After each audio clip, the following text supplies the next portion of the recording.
ආගන්නකෝ. ඉස්සරහට මොකද්ද වෙන්නේ?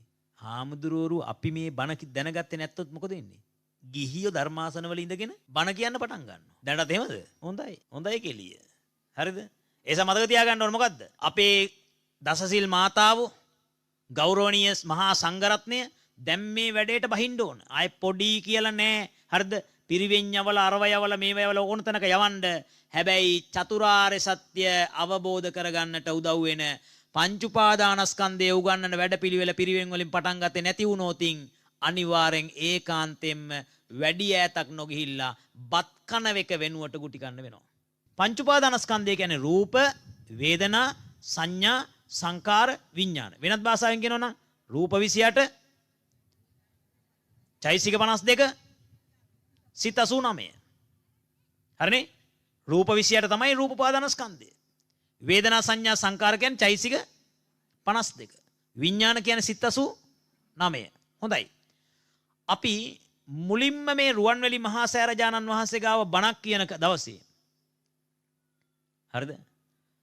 සිත 89 චෛසික 52 රූප 28 දන්න අය හිටියේ දෙන්නයි නැත්නම් තුන් දෙනයි. හොඳයි දැන් බලමු කී දෙනෙක් ඉන්නවද කියලා. ඔය සිත 89 චෛසික 52 රූප 28 පාඩම් කට්ටිය අතුස්සන බලන්න. මේක පාඩම් අය. හොඳයි දැන් ටිකක් වැඩි වෙලා තියෙනවා. හරිද? ඒත් මං සතුටු වෙන්නේ නැහැ. දැන් තව සමහර අර පිටිපස්සේ ඉන්න අය ඉන්න බෑ. ඒ කියන්නේ සිත 89 බෑ. චෛසික 52 බෑ. රූප 28 බෑ. තේරෙනවනේ? දැන් මං කලින් දවසේ මෙතන කරපු ධර්මදේශනාවේ 28 වෙනිදා පොඩි හාමුදුරුවෝ පිරිසක් හිටියා. පොඩි හාමුදුරුවෝ එක්කෙනෙකුට දන්නේ නැහැ. එක්කෙනෙක්වත් දන්නේ නැහැ. ඒ කියන්නේ මොකද්ද? ශ්‍රමණේක් ලෙස පෙනී හිටියට ශ්‍රමණාර්ථය කරගන්නේ. ඉතින් ලොකු වෙලා වයසට ගිහිල්ලා කොච්චර ගියත් මේ පංච උපාදානස්කන්ධේ සිත් 89 චෛසික 52 රූප 28 දන්නේ නැත්නම් මොකද වෙන්නේ? මම එදා පොඩි හාමුදුරන්ට කිව්වා පොඩි හාමුදුරනේ ඔබ වහන්සේලා ඔහොම කරොත් මොකද වෙන්නේ? සම්බුද්ධ ශාසනය එන්න වලපල්ලට යනවා. අනිත් එක මතක තියාගන්න. නොබෝ ඈතකම අපිට බත් කාඩ් එකක් කැපෙනවා. මොකද වෙන්නේ? නොබෝ ඈතකම බත් කාඩ් එකක් කැපෙනවා. දානේ හම්බෙන්නේ නැහැ.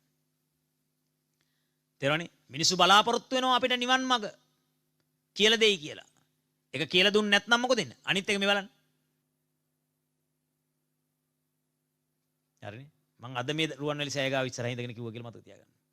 හරිනේ? ඒ සමේ කිසිම කෙනෙකුට දොස් කීමක් නෙමෙයි කියන්නේ. මගේ පිරිස අපි ශක්තිමත්ව හදාගන්න ඕන කැක්කුමයි මේ කියන්නේ. අපේ මහා සංඝරත්නයේ ගෞරවනීය වැඩිහිටි ස්වාමින් වහන්සේලා පිරිවෙන්වල මේ ධර්ම අධ්‍යාපනය පටන් ගන්නට නැවත කටයුතු කරත්වා දැන් උගන්වන ගණන් විද්‍යාව ඉංග්‍රීසි සිංහල සමාජ අධ්‍යයනය අඩු කරලා හරිද අභිධර්මයේ උගන්වන කොටස වැඩි කරගත්තා නම් අපේ පොඩි හාමුදුරුවෝ ටික අනාගතේ බය වෙන්න දෙයක් නැහැ මේ ශාසනය රකින්නවා. දැන් වෙලා තියෙන්නේ මොකද්ද? අභිධර්මයේ චුට්ටයි උගන්වන්නේ. ඒකත් ප්‍රැක්ටිකල් නැහැ. හරිද? පොඩි හාමුදුරුවන්ගෙන් අහුවොත් සිත 89 දන්නේ නැහැ. චෛසික 52 දන්නේ නැහැ. රූප 28 දන්නේ නැහැ. ඊට වඩා හොඳට මේ උපාසකම්මල දන්නවා. ඒක භයානකකමක්.